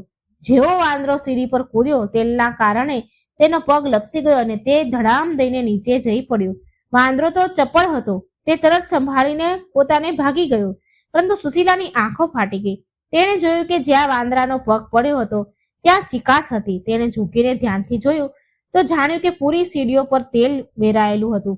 જો તે એક ડગલું પણ આગળ વધારત તો તે નિશ્ચિત રૂપે તે નીચે પડી જાત અને તેના ગર્ભસ્થ શિશુને બચાવવાનું નામુમકિન થઈ જાત. સુશીલા તો ધ્રુજવા લાગી. તે ત્યાં જ સીડીઓ પાસે બેસીને રડવા લાગી. તેનો અવાજ સાંભળીને દાસીઓ દોડી આવી. રાણી દેવ્યાની અને રાજા વિક્રમાદિત્ય પણ ગભરાતા ત્યાં પહોંચ્યા. જ્યારે તેમણે સીડીઓ પર તેલ જોયું તો રાજાનો ગુસ્સો સાતમા આસમાને પહોંચી ગયો. તેમણે ગર્જના કરતા કહ્યું, આ કોની હરકત છે? મારા મહેલમાં મારી જ રાણી અને મારા થનારા વારસને મારવાની સાજિશ? કોણે કર્યું આ? રાજાએ તરત મહેલના બધા નોકરોને બોલાવ્યા. બધાને પૂછપરછ કરવામાં આવી, પરંતુ કોઈને કંઈ ખબર ન પડી. રાજકુમારીઓ પોતાના કક્ષમાં સંતાઈ હતી અને ડરના મારે કાપી રહી હતી. ક્યાંક તેમનો ભેદ ન ખુલી જાય. પરંતુ સુશીલાએ ફરીથી મોટપ દેખાડી. તેણે રાજાને કહ્યું, મહારાજ, શાંત થઈ જાઓ. બની શકે કે કોઈ દાસીથી અજાણતા તેલ ઢોળાઈ ગયું હોય અને ડરના મારે તેણે બતાવ્યું ન હોય. તમે ક્રોધ ન કરો. જુઓ, ભગવાન વિષ્ણુએ મારી રક્ષા કરી છે ને, માટે સ્વયં તે વાનરને મોકલી દીધો મારી રક્ષા માટે. મારા પ્રભુ મારી સાથે છે. મારું કોઈ વાળ વાંકો નથી કરી શકતું. રાજા વિક્રમાદિત્ય સુશીલાની વાત માની ગયા, પરંતુ તેમના મનમાં શકનો ઘેરો થઈ ગયો હતો.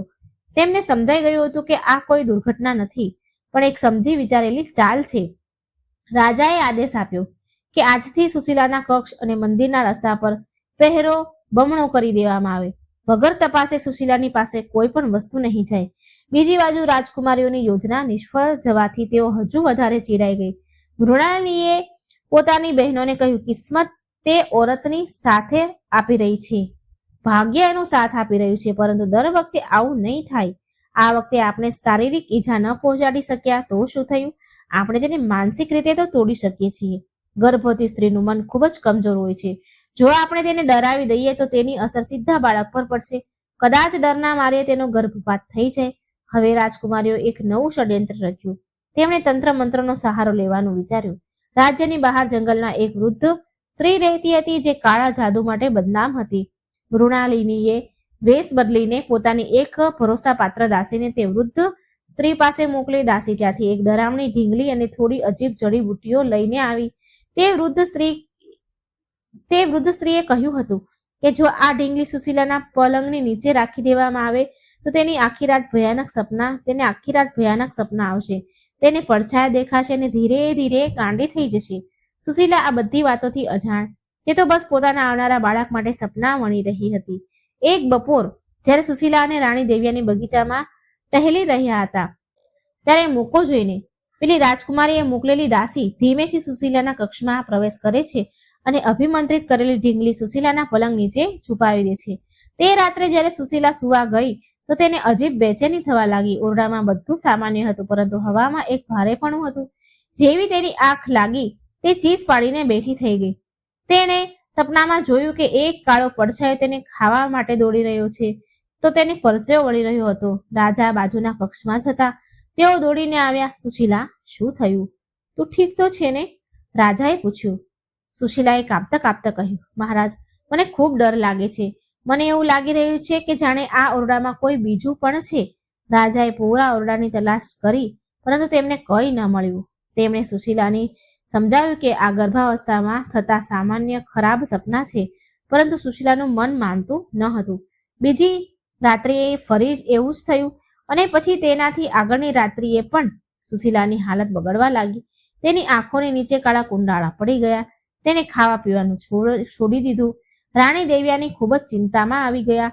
રાજવૈદ્યની દવાઓ પણ કામ નહોતી કરી રહી, કારણ કે આ બીમારી શરીરની નહીં પરંતુ કોઈ બીજી વસ્તુની હતી.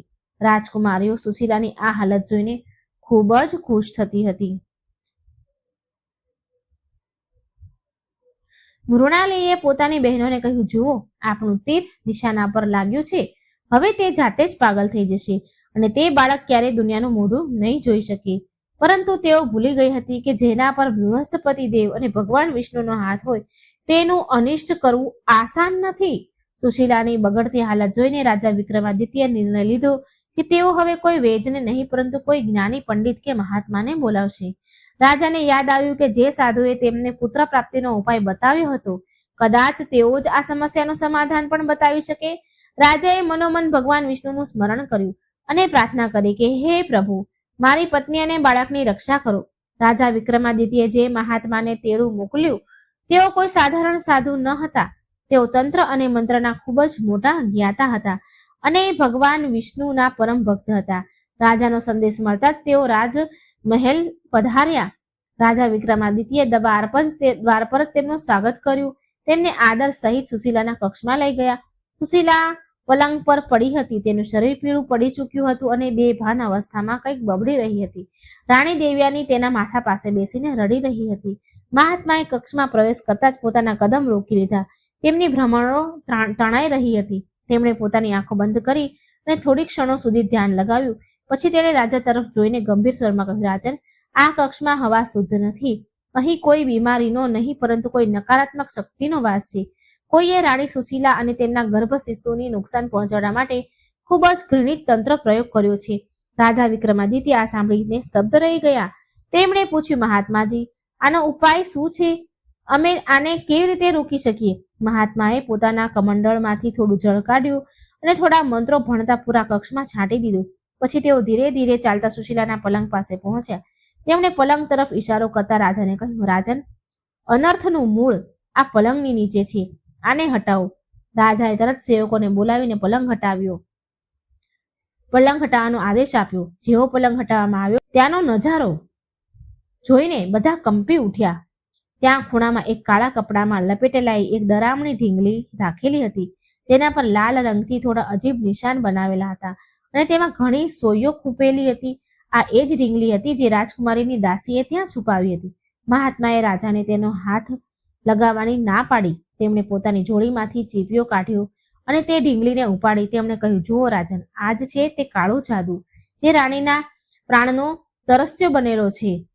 જેમ જેમ આ ઢીંગલીને કષ્ટ આપવામાં આવી રહ્યું હતું તેમ તેમ રાણી સુશીલાને પીડા થઈ રહી હતી. જો આજે રાત્રે આ ઢીંગલી અહીં રહેતે તો કદાચ કાલનો સૂરજ રાણી ન જોઈ શકત. મહાત્માએ તરત કક્ષની વચ્ચે એક નાનો હવન કુંડ બનાવ્યો. તેમણે તે ઢીંગલીને તે કુંડમાં નાખી અને જોર જોરથી ભગવાન વિષ્ણુના નરસિંહ અવતારના મંત્રનો જાપ કરવા લાગ્યા. જેવી તેમણે ઢીંગલીમાં આગ લગાવી તેમાંથી અજીબ તડતડવાનો અવાજ આવવા લાગ્યો અને કાળો ધુમાડો નીકળવા લાગ્યો. જેમ જેમ ઢીંગલી બળીને રાખ થઈ રહી હતી, પલંગ પર સૂતેલી સુશીલાના ચહેરાનો તણાવ ઓછો થઈ જઈ રહ્યો હતો. તેના શ્વાસ જે અત્યાર સુધી ભારે હતા તે હવે શાંત થવા લાગ્યા. થોડી જ વારમાં ઢીંગલી પૂરી રીતે બળીને રાખ થઈ ગઈ. મહાત્માએ તે રાખને એક પોટલીમાં બાંધી લીધી અને રાજાને કહ્યું, રાજન, આને તરત રાજ્યની બહાર વહેતા જળમાં પ્રવાહિત કરી દો. સંકટ ટળી ગયું છે. ભગવાન વિષ્ણુએ પોતાના ભક્તની રક્ષા કરી લીધી છે. ત્યારે જ સુશીલાએ ધીરેથી પોતાની આંખ ખોલી અને તેને મહેસૂસ થઈ રહ્યું હતું જાણે તેની છાતી પરથી કોઈ ખૂબ ભારે બોજ હટાવી લેવામાં આવ્યો હોય. તેણે ચારે તરફ જોયું અને રાજાને પોતાની પાસે જોઈને રાહતનો શ્વાસ લીધો. સુશીલાને હોશમાં જોઈને રાજા અને રાણી દેવ્યાનીનો ખુશીનો પાર ન રહ્યો. રાજાએ મહાત્માના ચરણ પકડી લીધા અને કહ્યું, મહારાજ, તમે આજે મારા વંશને બચાવી લીધું. હું તમારો ઋણી રહીશ, પરંતુ મને એ જણાવો કે મારા મહેલમાં એવો કયો શત્રુ છુપાયેલો છે જે મારા ઘરનો વિનાશ ઈચ્છે છે. મને તેનું નામ જણાવો, હું તેને મૃત્યુ દંડ આપીશ. મહાત્માએ શાંત ભાવથી કહ્યું, રાજન, ક્રોધ ન કરો. શત્રુ બહારનો નહીં, પરંતુ તમારા પોતાના જ ઘરનો છે. પરંતુ અત્યારે પણ તેનું નામ ઉજાગર કરવાનો સમય નથી આવ્યો. પાપનો ઘડો જ્યારે ભરાઈ જશે તો તેની પોતાની મેળ જ ફૂટશે. અત્યારે તમારે રાણી સુશીલાની સુરક્ષા હજુ કડક કરવી પડશે. તેને નકારાત્મક ઉર્જાથી બચાવવા માટે તેના ગળામાં આ રક્ષાસૂત્ર બાંધી દો. મહાત્માએ એક અભિમંત્રિત દોરો સુશીલાના કાંડા પર બાંધી દીધો. બીજી બાજુ રાજકુમારીઓ પોતાના કક્ષમાં બેસીને એ બધું જાણી રહી હતી. ત્યાં શું થઈ રહ્યું છે? જ્યારે તેમને ખબર પડી કે મહાત્માએ ઢીંગલી શોધી લીધી છે અને તેને સળગાવી દીધી છે તો તેના ડરના માર્યા હાથ પગ થરથર કાંપવા લાગ્યા. મૃણાલીનો ચહેરો પણ પડી ગયો. તે જાણતી હતી કે કાળા જાદુનો નિયમ હોય છે કે જો તે કપાઈ જાય તો તેની ઉલટી અસર કરવાવાળા પણ થઈ શકે છે. તેની ઉલટી અસર પણ થવા લાગે છે. રાજકુમારીઓને હવે ડર સતાવતો હતો, ક્યાંક રાજાને તેમના વિશે ખબર ન પડી જાય. તે રાત્રે મહેલમાં તો શાંતિ થઈ ગઈ, પરંતુ રાજકુમારીઓની ઊંઘ ઉડી ગઈ. મૃણાલિનીએ પોતાની બહેનને કહ્યું, આપણે માંડ માંડ બચ્યા છીએ. જો પિતાજીને ખબર પડી ગઈ હોત કે એ ઢીંગલી આપણે રાખી હતી તો આપણને જીવતા જ દિવાલમાં ચણાવી દેત. આપણે હવે થોડા દિવસો સુધી શાંત રહેવું પડશે. કોઈ પણ એવું કામ નથી કરવાનું જેથી કોઈને શંકા જાય આપણા ઉપર. આવતા અઠવાડિયા સુધી મહેલમાં બધું ઠીક ચાલ્યું. સુશીલા હવે પૂરી રીતે સ્વસ્થ હતી. તે રોજ નિયમિત બૃહસ્પતિ દેવની પૂજા કરતી અને વિષ્ણુ સહસ્ત્ર નામનો પાઠ કરતી. તેનું તેજ દિવસે દિવસે વધતું જઈ રહ્યું હતું. રાજા વિક્રમાદિત્યે મહેલની સુરક્ષા એટલી કડક કરી દીધી હતી કે હવે પરિંદા પણ ત્યાં ફરકી નહોતા શકતા. પરંતુ બુરાઈ એટલી આસાનીથી હાર ક્યાં માને છે? સમય વીત્યો. સુશીલાના પ્રસૂતિનો સમય નજીક આવ્યો. 9 મહિના પૂરા થવાના હતા. રાજવૈદ્યે જણાવ્યું કે કોઈ પણ દિવસે બાળકનો જન્મ થઈ શકે છે. મહેલમાં એક અલગ જ ઉત્સાહ હતો, પરંતુ આ જ ઉત્સાહની વચ્ચે એક નવી મુસીબત દસ્તક દેવાની હતી. આ વખતે હુમલો કોઈ માણસનો નહીં, પરંતુ કુદરતનો થવાનો હતો, અથવા એમ કહીએ કે પરિસ્થિતિનો થવાનો હતો. જે દિવસે સુશીલાએ પ્રસૂતિ પીડા એને શરૂ થઈ સુશીલાને, તે જ રાતે રાજ્યમાં એક ભયંકર તોફાન આવ્યું. એવું તોફાન જે પહેલા ક્યારેય નહોતું આવ્યું. વીજળી કડકી રહી હતી, મુશળધાર વરસાદ થઈ રહ્યો હતો, મહેલના દીવા ઓલવાઈ રહ્યા હતા, અને આ જ અંધારા અને તોફાની રાત્રે સુશીલાને દર્દ થવા લાગ્યું. પ્રસૂતિની પીડા ઉપડી. રાતે પ્રકૃતિનું રૌદ્ર રૂપ જોઈને એવું લાગી રહ્યું હતું જાણે પ્રલય આવી ગયો હોય. હવાઓ એટલી તેજ હતી જે મહેલના મજબૂત થાંભલા પણ કાપી રહ્યા હતા. વાદળોના ગડગડાટથી લોકોના દિલ બેસી રહ્યા હતા. રાજા વિક્રમાદિત્ય પોતાના કક્ષમાં બેચેનીથી ટહેલી રહ્યા હતા. બેચેનીથી આટા મારી રહ્યા હતા. તેમની નજર વારંવાર તે કક્ષના બંધ દરવાજા પર જઈ રહી હતી જ્યાં સુશીલા પ્રસૂતિ પીડા સામે ઝૂમી રહી હતી.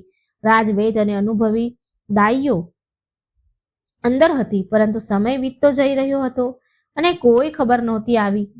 રાણી દેવ્યાની પણ અંદર જ હતી. સુશીલાનો હાથ પકડી તેને હિંમત આપી રહી હતી. સુશીલાનું શરીર દર્દથી દુઃખથી તૂટી રહ્યું હતું, પરંતુ તેના હોઠ પર માત્ર એક જ નામ હતું, હે નારાયણ, હે મધુસૂદન. બહાર વીજળીનો ચમકારો દરેક વખતે ઓરડાને રોશન કરી દેતો હતો અને સુશીલાના ચહેરા પર છવાયેલી વેદના સ્પષ્ટ દેખાઈ રહી હતી. દાઈઓના ચહેરા પર ચિંતાની રેખાઓ હતી. તેમાંની એક ધીરેથી રાણી દેવ્યાનીને કહે છે, મહારાણી, સ્થિતિ ખૂબ જટિલ છે. બાળક ગર્ભમાં પોતાની જગ્યા બદલી રહ્યું છે. જો જલ્દી જ પ્રસૂતિ નહીં થાય તો મા અને બાળક બંનેના પ્રાણને ખતરો થઈ શકે છે. આ સાંભળીને રાણી દેવ્યાની ગભરાઈ ગઈ, પરંતુ તેણે સુશીલાને આ મહેસૂસ ન થવા દીધું. તેણે સુશીલાના માથ પર હાથ ફેરવતા કહ્યું, હિંમત ન હાર સુશીલા, ભગવાન વિષ્ણુ તારી પરીક્ષા લઈ રહ્યા છે.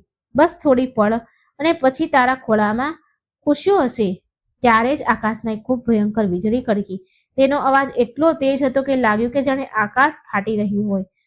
અને ઠીક તે જ ક્ષણે મહેલના તે કક્ષમાંથી એક નવજાત શિશુના રડવાનો અવાજ ગુંજ્યો. ઉવા ઉવા ઉવા ઉવાનો અવાજ તે તોફાની રાત્રે સંગીતની જેમ ગુંજ્યો. અને ત્યારે જ એક ચમત્કાર થયો. જેવો બાળકે જન્મ લીધો અને તેની પહેલી કિલકારી ગુંજી, બહાર ચાલી રહેલું ભયંકર તોફાન એક જ પળમાં શાંત થઈ ગયું. જે હવાઓ ઝાડને ઉખાડવા પર તુલી હતી તે હવે મંદ મંદ શીતળ લહેરમાં બદલાઈ ગઈ. મુશળધાર વરસાદ રોકાઈ ગયો અને વાદળોની વચ્ચેથી પૂનમનો ચાંદ નીકળી આવ્યો. પ્રકૃતિમાં આવેલો આ અચાનક બદલાવ જોઈને દરેક કોઈ હેરાન રહી ગયું. એવું લાગી રહ્યું હતું કે જાણે પ્રકૃતિ સ્વયં તે બાળકના સ્વાગતમાં શાંત થઈ ગઈ હોય. અંદર દાયણો ખુશીથી બૂમ પાડતા પાડતા કહે છે, વધાઈ હો મહારાણી, તમને બધાઈ હો. સુશીલાએ એક અત્યંત તેજસ્વી પુત્રને જન્મ આપ્યો છે. સુશીલા જે દર્દથી નિઢાલ થઈ ચૂકી હતી, તેણે જેવો જ પુત્ર શબ્દ સાંભળ્યો તેના ચહેરા પર એક દિવ્ય મુસ્કાન આવી. તેણે પોતાની અડધી ખુલેલી આંખોથી પોતાના દીકરાને જોવાની કોશિશ કરી. દાયણોએ બાળકને સાફ કરીને પીળા રંગના રેશમી વસ્ત્રમાં લપેટ્યું અને તેને સુશીલાના ખોળામાં મૂકી દીધું. બાળકનો ચહેરો સૂર્ય સમાન ચમકી રહ્યો હતો. તેની આંખોમાં એક અજીબ ઊંડાણ હતું. રાણી દેવ્યાનીએ તરત બહાર જઈને રાજા વિક્રમાદિત્યને ખુશખબરી આપી, મહારાજ, તમારી મનોકામના પૂરી થઈ. ભગવાન વિષ્ણુની કૃપાથી તમને પુત્ર રત્નની પ્રાપ્તિ થઈ છે. રાજા વિક્રમાદિત્ય આ સાંભળતા જ શુદ્ધ બુદ્ધ ખોઈ બેઠા. તેઓ ખુલ્લા પગે જ દોડતા કક્ષની અંદર આવ્યા. જ્યારે તેમણે સુશીલાના ખોળામાં તે નાનકડા બાળકને જોયું તો તેમની આંખોમાંથી અવિરલ આંસુ ધારા વહેવા લાગી. રાજાએ કાપતા હાથોથી પોતાના દીકરાને ખોળામાં ઉઠાવ્યો. તેમણે જોયું કે બાળકના જમણા પગના તળિયામાં શંખ અને ચક્રના નિશાન બનેલા છે. રાજા સમજી ગયા કે આ કોઈ સાધારણ બાળક નથી, આ સાક્ષાત ઈશ્વરીય અંશ છે. રાજાએ સુશીલાના માથા પર હાથ રાખીને કહ્યું, સુશીલા, તે મને એ સુખ આપ્યું છે જેના માટે હું વર્ષોથી તડપી રહ્યો હતો. આજે મારું જીવન સફળ થઈ ગયું. મહેલમાં ખુશીઓ મનાવવામાં આવી. શંખ અને ઘંટડીઓના અવાજથી પૂરું વાતાવરણ ગુંજી ઉઠ્યું. પરંતુ મહેલના એક ભાગમાં હજુ પણ માતમ છવાયેલો હતો. રાજાની પાંચેય પુત્રીઓના કક્ષમાં સન્નાટો હતો. મૃણાલીની બારીમાંથી બહાર જોઈ રહી હતી. મૃણાલી બારીની બહાર જોઈ રહી હતી. તેણે તોફાનને શાંત થતા અને મહેલમાં સળગતા દીવાઓ જોયા. તેની આંખોમાં ઈર્ષ્યાની આગ સળગી. તેની નાની બહેને ડરતા ડરતા પૂછ્યું, દીદી, હવે શું થશે? છોકરો થઈ ગયો. પિતાજી હવે આપણને પૂછશે પણ નહીં. બધું રાજ્ય, બધું ધન તેને જ મળી જશે. મૃણાલિનીએ દાંત પીસતા કહ્યું, અત્યારે તો બસ જન્મ થયો છે, હજુ તેનું નામકરણ બાકી છે, તેનું મોટું થવું બાકી છે. જીવનમાં ઘણી દુર્ઘટનાઓ થાય છે, આપણે હાર નહીં માનીએ. બીજા દિવસે સવાર થતાં જ પૂરા રાજ્યમાં ઉત્સવ શરૂ થયો. રાજાએ ઘોષણા કરાવી દીધી કે તેમના પુત્રના જન્મની ખુશીમાં 7 દિવસ સુધી રાજ્યમાં કોઈ પણ ભૂખ્યું નહીં સૂવે અને ખજાનો ખોલી દીધો. સુશીલા હવે રાજમાતા સન્માનની હકદાર હતી. તેને જે સન્માન મળી રહ્યું હતું તે અદ્ભુત હતું. છઠ્ઠા દિવસે છઠ્ઠીનું પૂજન રાખવામાં આવ્યું. તે દિવસે બાળકને નવડાવી ધોવડાવીને નવા વસ્ત્ર પહેરાવવામાં આવ્યા. વિધિ વિધાનથી પૂજા થઈ. પંડિતોએ બાળકની કુંડળી બનાવી. કુંડળી જોતા જ રાજ જ્યોતિષોના ચહેરા પર આશ્ચર્ય અને ખુશીના ભાવ આવી ગયા. તેમણે રાજાને કહ્યું, મહારાજ, આ બાળક ચક્રવર્તી સમ્રાટ બનશે. આના ગ્રહ નક્ષત્ર બતાવે છે કે આના પર ગુરુદેવ બૃહસ્પતિ અને ભગવાન વિષ્ણુની વિશેષ કૃપા છે. આનો યશ ચારેય દિશાઓમાં ફેલાશે. રાજા જ્યોતિષની વાત સાંભળીને રાજાની છાતી ગર્વથી પહોળી થઈ ગઈ. પરંતુ ત્યારે જ જ્યોતિષે એક ચેતવણી પણ આપી. તેમણે કહ્યું, પરંતુ મહારાજ, કુંડળીમાં એક દોષ પણ છે. આ બાળકના જીવનના શરૂઆતી અમુક વર્ષો ખૂબ જ સંકટપૂર્ણ રહેશે. આના પોતાના જ નજીકના લોકો આના પ્રાણના શત્રુ બનશે. આને આગ અને પાણીથી વિશેષ ખતરો છે. રાજા વિક્રમાદિત્યની ચિંતા ફરીથી જાગી ઉઠી. તેમને તરત જ તે ઘટનાઓની યાદ આવી કે જે સુશીલાના ગર્ભાવસ્થા દરમિયાન ઘટી હતી. સીડીઓ પર તેલ, ડરામણી ઢીંગલી. રાજા સમજી ગયા ખતરો હજુ પણ ટળ્યો નથી. તેમણે નક્કી કર્યું કે તેઓ પોતાના દીકરાને એક પળ માટે પણ પોતાની આંખોથી દૂર નહીં થવા દે. બીજી બાજુ રાજકુમારીઓ પણ આ બધું સાંભળી રહી હતી. જ્યારે તેમણે આગ અને પાણીવાળી વાત સાંભળી તો મૃણાલીના દિમાગમાં એક શેતાની યોજનાએ જન્મ લીધો. તેણે વિચાર્યું સારું, તો આગ અને પાણીથી ખતરો છે, તો કેમ ના આપણે આને જ હથિયાર બનાવીએ? થોડા દિવસ વીત્યા. સુશીલા પોતાના દીકરાની દેખભાળમાં મગ્ન હતી. તેને પ્રેમથી ગોપાલ બોલાવતી હતી. એક દિવસ બપોરનો સમય. સુશીલા પોતાના કક્ષમાં ગોપાલને સુવડાવી સ્નાનાગારમાં સ્નાન કરવા ગઈ. ગોપાલ પારણામાં સૂઈ રહ્યો હતો. કક્ષની બહાર પહેરેદાર હતા, પરંતુ કક્ષની અંદર એક પાછલા દરવાજાથી જે દાસીઓના આવવા જવા માટે હતો, ત્યાંથી એક પડછાયો અંદર દાખલ થયો. આ સાયો મૃણાલિની સૌથી વિશ્વાસપાત્ર દાસીનો હતો. તેણે પોતાનો ચહેરો ઢાંક્યો હતો. તેના હાથમાં એક પોટલી હતી. તેણે જોયું કે ગોપાલ ગાઢ નિંદ્રામાં છે. તેણે જલ્દીથી પોટલી ખોલી. તે પોટલીમાં વીંછી હતો, ઝેરી કાળો વીંછી. મૃણાલિની યોજના હતી કે તે વીંછી બાળકને ડંખ મારી દે છે અને બધાને લાગશે કે આ એક દુર્ઘટના હતી. દાસીએ કામતા હાથોથી તે વીંછીને પારણામાં છોડી દીધો. વીંછી ધીરે ધીરે સરકતા નાનકડા ગોપાલ તરફ વધવા લાગ્યો. દાસી ત્યાંથી ચૂપચાપ નીકળી ગઈ. સુશીલા હજુ પણ સ્નાન જ કરી રહી હતી. પહેરેદાર બહાર પહેરો ભરી રહ્યા હતા. અંદર નાનકડો ગોપાલ મોતના મોઢામાં એકલો હતો. એ કાળો વીંછી ગોપાલના કોમળ પગ પાસે પહોંચી ગયો. નાનકડા ગોપાલના પારણામાં મોત સરકી રહ્યું હતું. તે કાળો અને ઝેરીલો વીંછી પોતાની પૂંછડી ઉઠાવી બિલકુલ તૈયાર હતો ડસવા માટે. ગોપાલનો કોમળ હાથ તે વીંછીની ઠીક સામે. એક પળની વાર અને અનર્થ થઈ જાત, પરંતુ કહેવાય છે ને કે ઝાંકો રાખે સાહિયા માર શકે ન કોઈ. જેનો એ રામ રાખે એને કોણ ચાખે. જે બાળકની રક્ષા સ્વયં બૃહસ્પતિ દેવ અને જગતના પાલનહાર ભગવાન વિષ્ણુ કરી રહ્યા હોય, તેને કાળ પણ કેવી રીતે અડી શકે? પારણાની અંદર ગોપાલ ઊંઘમાં જ પોતાનો હાથ હલાવ્યો. તેનો હાથ સીધો વીંછી ઉપર નહીં, પરંતુ વીંછીની ઠીક બાજુમાં પડેલા એક નાનકડા રમકડા પર જઈ વાગ્યો. રમકડું ગબડીને વીંછી સાથે ટકરાયું. વીંછી આ અચાનક થયેલી હલચલથી ગભરાઈ ગયો અને તેને પોતાનો ડંખ તે રમકડા પર જ મારી દીધો. રમકડા સાથે ટકરાઈને વીંછીનું સંતુલન બગડી ગયું અને તે પારણાની કિનારી પરથી લપસતો નીચે જમીન પર પડ્યો. તે જ ક્ષણે સ્નાનગરમાંથી સુશીલાને એક ખૂબ જ અજીબ ગભરામણ મહેસૂસ થઈ. તેનું દિલ જોર જોરથી ધડકવા લાગ્યું. તેને લાગ્યું કે જાણે તેનો દીકરો પોકારી રહ્યો છે. તે ભીના વાળમાં જ પૂરી રીતે તૈયાર થયા વગર દોડતી પોતાના કક્ષ તરફ આવી. જેવો તેણે કક્ષનો દરવાજો ખોલ્યો, તેની નજર પેલા પડેલા કાળા વીંછી ઉપર પડી. સુશીલાના મોઢામાંથી એક જોરદાર ચીસ નીકળી. ગોપાલ! સુશીલા પોતાના જીવનની પરવાહ કર્યા વગર સીધા પારણા તરફ દોડી. તેણે જોયું કે વીંછી પારણાના પાયા પર ચડવાની કોશિશ કરી રહ્યો હતો. સુશીલાએ તરત જ ગોપાલને ખોળામાં ઉઠાવી લીધો અને પોતાની છાતીએ લગાવી લીધો.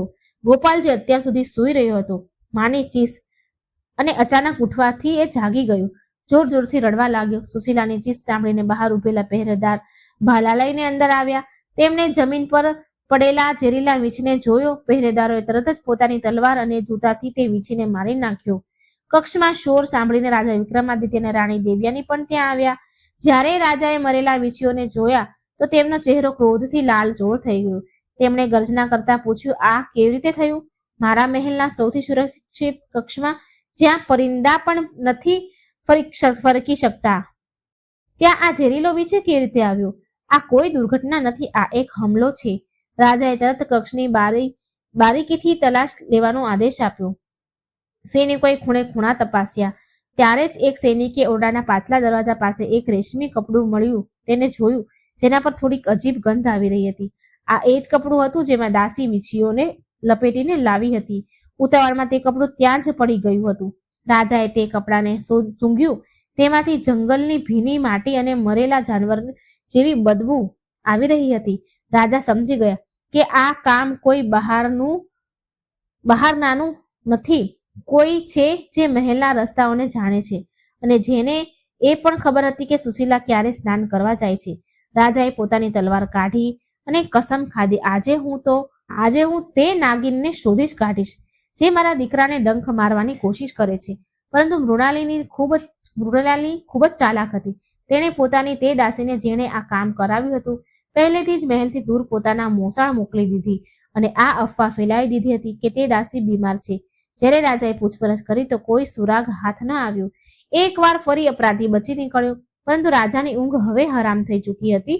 આ ઘટના પછી રાજા વિક્રમાદિત્યએ ગોપાલની સુરક્ષા હજુ કડક કરી હવે સુશીલાના કક્ષની બહાર માત્ર રાજાના સૌથી વિશ્વસનીય અંગરક્ષક જ ઊભા રહેતા. કોઈ પણ દાસી કે સેવકને સીધા બાળકની પાસે જવાની અનુમતિ ન હતી. ખાવાનું પણ પહેલા રાજા કે રાણી દેવ્યાની ચાખે, ત્યારબાદ જ સુશીલાને આપવામાં આવે, જેથી દૂધના માધ્યમથી બાળક સુધી ઝેર ન પહોંચે. સમયનું પૈડું ફરતું રહ્યું. ભગવાન વિષ્ણુની કૃપાથી ગોપાલ ધીરે ધીરે મોટો થયો. તે બાળપણથી તે બધી બાધાઓને પાર કરતો ગયો, જે તેની સાવકી બહેનો તેને મારવા માટે ઊભી હતી.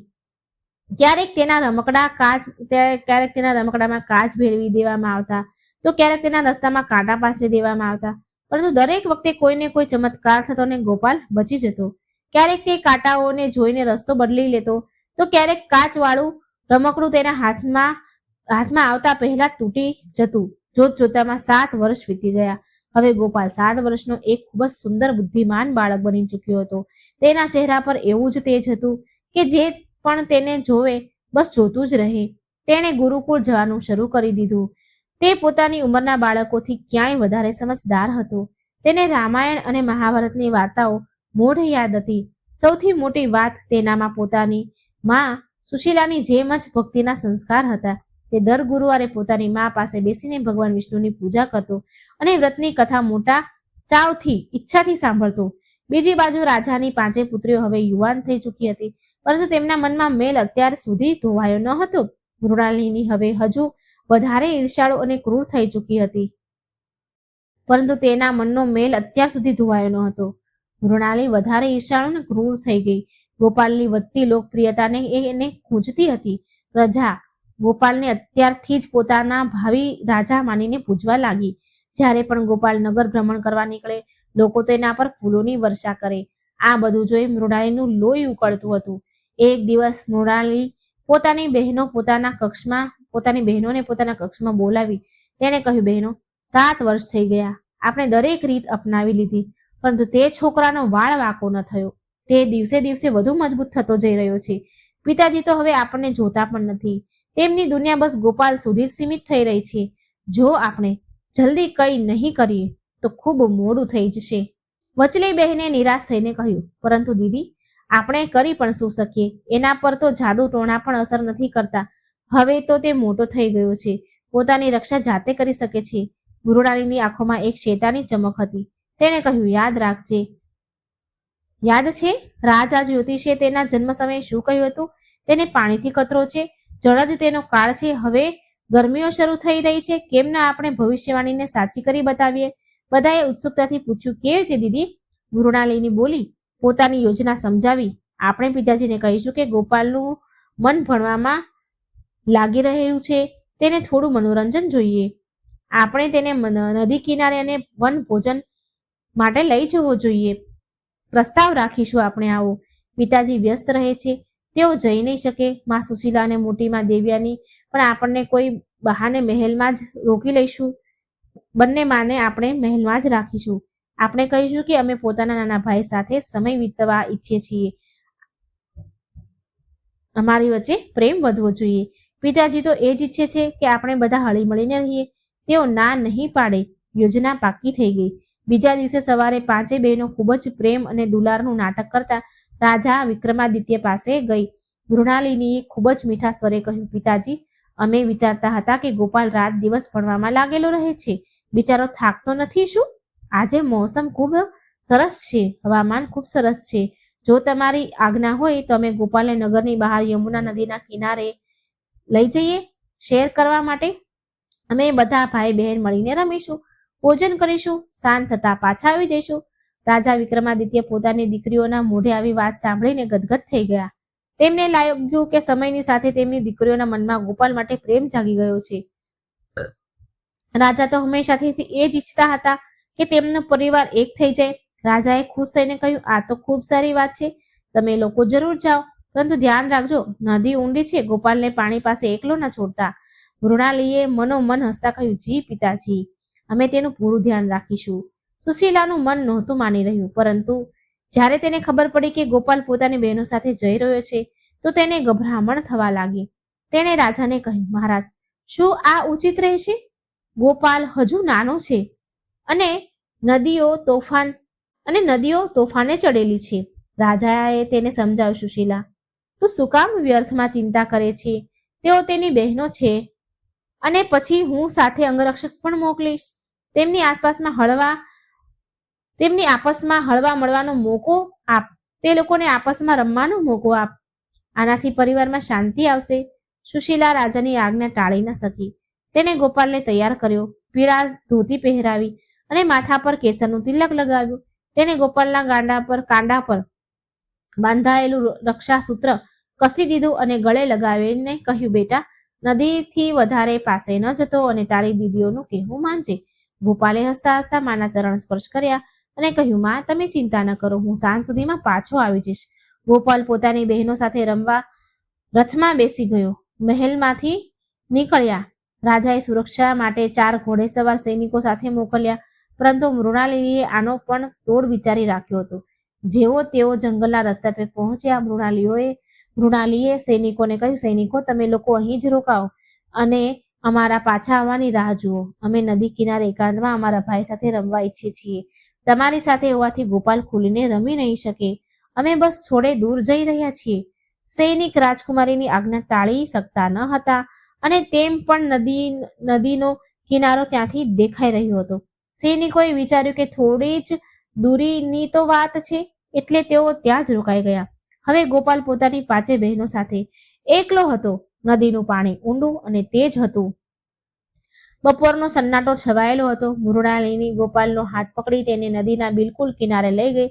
તેને કહ્યું, ગોપાલ, જો પાણીમાં કેટલી સુંદર માછલીઓ છે, આવ આપણે તેને પકડીએ. ગોપાલ માસુમિયતથી પાણીમાં ઝૂકીને જોવા લાગ્યો. પાણીની નીચે લીલ જામી હતી અને પ્રવાહ ખૂબ તેજ હતો. ગોપાલને જરા પણ અંદાજ ન હતો કે તેની પાછળ ઊભેલી તેની પોતાની જ બહેન તેને ધક્કો મારવા માટે તૈયાર ઊભી છે. મૃણાલિનીએ પોતાની બીજી બહેનોને ઈશારો કર્યો. તેણે ચારેય તરફ નજર દોડાવીને કોઈ ન હતું. મૃણાલીએ એક ઊંડો શ્વાસ લીધો, પોતાના બંને હાથ ગોપાલની પીઠ પર રાખ્યા અને પૂરી તાકાતથી તેને નદીમાં ધક્કો મારી દીધો.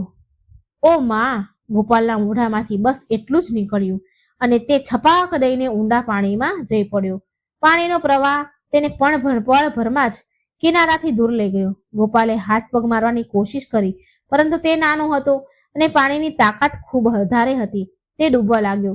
તેની પીળી ધોતી પાણીમાં લહેરમાં ક્યાંક ઓઝલ થઈ ગઈ. પાણીની લહેરોમાં ઓઝલ થવા લાગી. કિનારે ઉભેલી 5 બહેનો આ નજારો જોઈ રહી હતી. તેમના ચહેરા પર ક્રૂર હસી હતી. મૃણાલીએ કહ્યું, આખરે આજે આપણો કાંટો હંમેશા માટે નીકળી જ ગયો. હવે જઈને પિતાજીને કહીશું કે ગોપાલનો પગ લપસી ગયો અને તે ડૂબી ગયો. અમે રડવાનું આપણે નાટક કરી દઈશું અને બધા માની જશે. નદીની તેજ ધાર ગોપાલને વહાવીને લઈ જઈ રહી હતી. પાણી તેના નાક અને મોઢામાં ભરાઈ ગયું. ગોપાલે ખૂબ હાથ પગ માર્યા, પરંતુ પાણીની તાકાત આગળ તે બેબસ હતો. ડૂબતા ગોપાલને પોતાની મા સુશીલાની શીખ યાદ આવી. તેને મનોમન પોકાર્યા ભગવાન વિષ્ણુને, હે વિષ્ણુ ભગવાન, હે ગુરુ બૃહસ્પતિ, મારી રક્ષા કરો. ત્યારે એક ચમત્કાર થયો. નદીમાં ક્યાંકથી કેળાના ઝાડનું એક ખૂબ મોટું થડ તણાતું આવી ગયું. બૃહસ્પતિ વારના વ્રતમાં એક કેળાના વૃક્ષની જ પૂજા થાય છે અને આજે તે જ કેળાના થડે ગોપાલ માટે જીવનનું રક્ષક બની ગયું. ગોપાલે તરફડતા તે થડને કસીને પકડી લીધું. તે થડ તેને વહાવતા નદીના બીજા કિનારે લઈ ગયું, જ્યાં પાણીનો પ્રવાહ ઓછો હતો. કિનારે એક ખૂબ જ તેજસ્વી વૃદ્ધ સાધુ બેઠા હતા. તેના ચહેરા પર સૂર્ય સમાન તેજ હતું અને તેમના પીળા વસ્ત્ર ધારણ કરેલા હતા. હકીકતમાં તેઓ બીજા કોઈ નહીં પરંતુ સ્વયં દેવગુરુ બૃહસ્પતિ હતા, જે એક સાધુના વેશમાં પોતાના નાનકડા ભક્તની રક્ષા માટે આવ્યા હતા. તેમણે ગોપાલને પાણીમાંથી બહાર કાઢ્યો, તેની પીઠ થપથપાવી પાણી બહાર કાઢ્યું અને તેને હોશમાં લાવ્યો. બીજી બાજુ 5 બહેનો રડવા ધોવાનું નાટક કરતી સૈનિકો પાસે પહોંચી.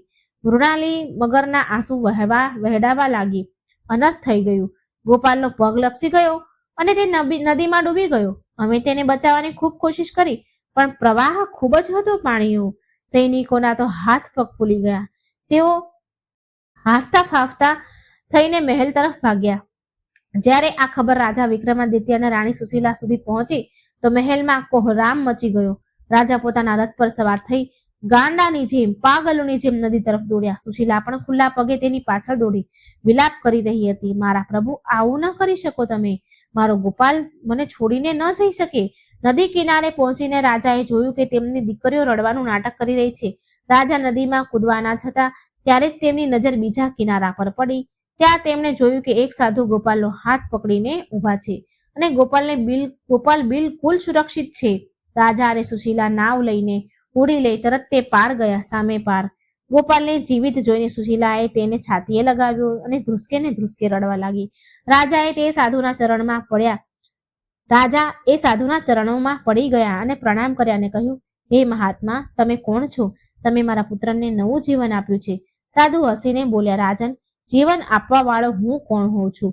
જેની રક્ષા સ્વયં હરિ કરે તેને કોઈ મારી નથી શકતું. પરંતુ આજે તારા ઘરનું એક કડવું સત્ય તારી સામે આવવું જરૂરી છે. સાધુએ રાજાની 5 દીકરીઓ તરફ ઇશારો કરતા કહ્યું, આ બાળક લપસ્યો નહોતો, પરંતુ આને જાણી જોઈને મોતના મોઢામાં ધકેલવામાં આવ્યું હતું અને આ કામ બીજા કોઈએ નહીં, તારી આ 5 પુત્રીઓએ કર્યું છે.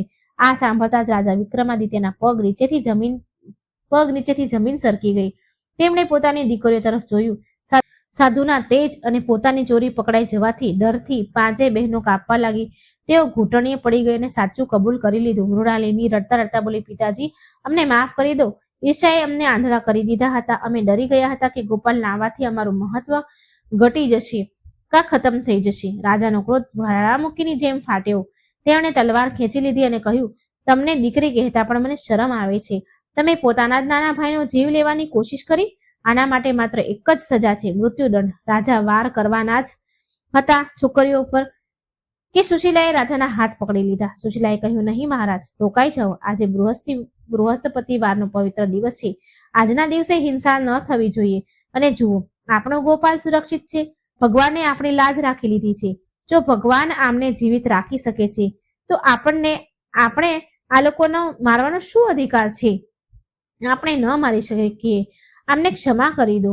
આમનો પશ્ચાતાપ જ આમની સૌથી મોટી સજા છે. સુશીલાની આ દયાળુતા જોઈને સાધુ રૂપી દેવગુરુ બૃહસ્પતિ પ્રસન્ન થયા. તેઓ પોતાના અસલ દિવ્ય રૂપમાં પ્રગટ થયા. ચારે તરફ પ્રકાશ ફેલાયો. બધા નતમસ્તક થઈને પ્રણામ કર્યા. દેવગુરુ બૃહસ્પતિએ કહ્યું, રાજન, તારી પત્ની સુશીલાની ભક્તિ અને ક્ષમાશીલતા મહાન છે. આના જ પુણ્ય પ્રતાપથી આજે તારો પુત્ર જીવિત છે અને તારો પરિવાર તૂટવાથી બચી ગયો છે. જે મનુષ્ય બૃહસ્પતિવારનું વ્રત કરે છે, ચણાની દાળ અને ગોળથી વિષ્ણુ ભગવાનનો ભોગ લગાવે છે અને કેળાના વૃક્ષની પૂજા કરે છે, તેના જીવનમાં ક્યારેય અકાળ મૃત્યુ નથી થતું અને તેના ઘરમાં સદા લક્ષ્મીજી વાસ કરે છે. ભગવાનના દર્શન પામીને 5 બહેનોનું હૃદય પરિવર્તન થઈ ગયું. તેમણે સુશીલા અને ગોપાલના પગમાં પડીને માફી માંગી. સુશીલાએ તેમને ગળે લગાવ્યા અને પોતાની દીકરીઓની જેમ સ્વીકાર કરી. ત્યારબાદ રાજા વિક્રમાદિત્ય પોતાના પૂરા પરિવારની સાથે ખુશી ખુશી મહેલ પાછા ફર્યા.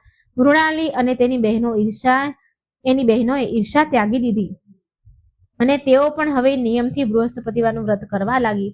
થોડા વર્ષો પછી ગોપાલ મોટો થયો, એક મહાન અને ન્યાયપ્રિય રાજા બન્યો. તેના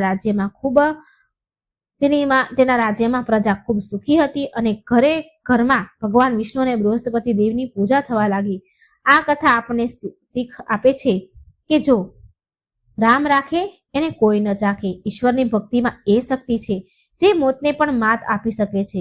ઈર્ષા મનુષ્યનો વિનાશ કરે છે, જ્યારે ક્ષમા અને પ્રેમથી શત્રુ પણ મિત્ર બની જાય છે.